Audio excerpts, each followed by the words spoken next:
ఇక మా రేవంత్ అనేది ఎందుకు చెప్తాడు చూడరే. జై జవాన్ అట, జై కిసాన్ అట, జై యువ అట. Very good. జై యువ రేవంత్ అన్న ముచ్చట. ఇది ఏఐ యుగం అట. యువతకు విధాన నిర్ణయాధికారం రావాలట. ఓకే, అందుకే పెట్టింది పార్టీ. అందుకే విధాన నిర్ణయాధికారం రావాలని యువత తెలంగాణలో తెలంగాణ ఎండ్రిల్ పార్టీ పెట్టారు. దాని మూలకర్త ఎవరు తెలుసా? నువ్వే. నీ డైలాగే అది, ఎండ్రిల్ తాగమన్నది. సో నీ డైలాగ్ని వాళ్ళు పార్టీ పేరుగా పెట్టుకోరు.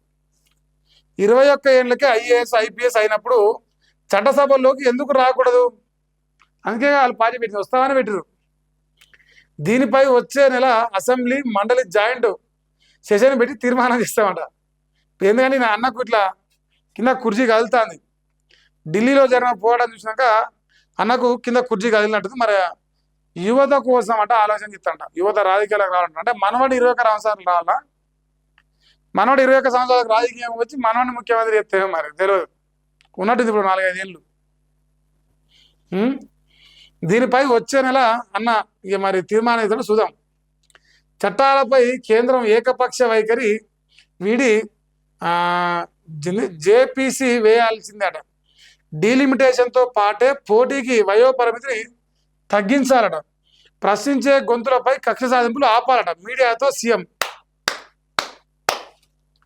ప్రశ్నించే గొంతులపైన రేవంత్ అన్న తెలంగాణలో ప్రశ్నించే గొంతులుగా కాంగ్రెస్ ప్రభుత్వ వైఫల్యాలపైన ప్రశ్నిస్తే తమరు ఎంతమందిని అరెస్ట్ చేసిరు, ఎంతమందిని జైళ్ళల్లో వేసిరు, ఎంతమంది పైన 3rd డిగ్రీ ప్రయోగించరు యావత్ రాష్ట్ర వ్యాప్తంగా ప్రజలు చూస్తున్నారు. నిరుద్యోగులు ప్రశ్నించరు, విద్యార్థులు ప్రశ్నించరు, రైతులు ప్రశ్నించరు, వృద్ధులు ప్రశ్నించరు, ప్రతి ఒక్కరు ప్రశ్నించరు నన్ను. మరి వాళ్ళందరినీ నువ్వు వేధించినావు కదా, వాళ్ళందరి పైన కక్ష సాధింపు చర్యలు చేసినావు కదా, నువ్వెట్లా చెప్తావు నీతులు? చట్టాల విషయంలో కేంద్ర ప్రభుత్వం ఏకపక్ష నిర్ణయాలు తీసుకోకుండా జాయింట్ పార్లమెంటరీ కమిటీ ఏర్పాటు చేయాలని, అందులో అన్ని రాజకీయ పార్టీలను భాగస్వామ్యం చేయాలని సీఎం రేవంత్ సూచించారు. విద్యావేత్తలు, యువజన సంఘాల ప్రతినిధులు, న్యాయ నిపుణుల వంటి విభిన్న భాగస్వాములతో విస్తృత స్థాయి సంప్రదింపులు జరిపిన తర్వాతే చట్టసభలు చేయాలన్నారు. కేంద్రం ఏకపక్షంగా వ్యవహరిస్తే ప్రజాస్వామ్య సూత్రాలకు విఘాతం కలుగుతుందని, సమిష్టి నిర్ణయాల ద్వారానే సుస్థిర చట్టాల రూపకల్పన సాధ్యం అవుతుందన్నారు. నేడు రాష్ట్ర కాంగ్రెస్ పై హైకమాండ్ సమీక్ష అంట. మరి చూసుకోరా.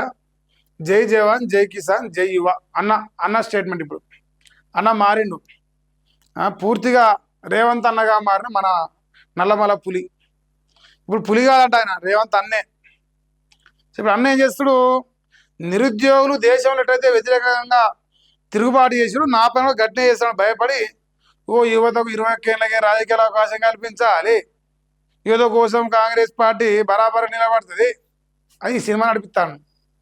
సో నిలబడేతో అయితే మరి ఇప్పుడు వాళ్ళకు 2 లక్షల ఉద్యోగాలకు సంబంధించి తెలంగాణ ఎండ్రిల్ పార్టీ డిమాండ్లను తమను పూర్తి స్థాయిలో వాళ్ళ హామీలు అమలు చేయాలని కోరుకుంటున్నాం. అది చేత కాదు. మందికి నిధులు బాగా చెప్తాం కానీ మన వరకు అవి పనికి రావాలి. రేవంత్ అన్న ఇక జై జవాన్, జై కిసాన్, జై యువాడ. ఇక రేపంచి జై సోనియా మనం కలుపు పక్కన ఇంకోటి అయిపోయాయి. 4 అయితే దిశ జరగకుండా.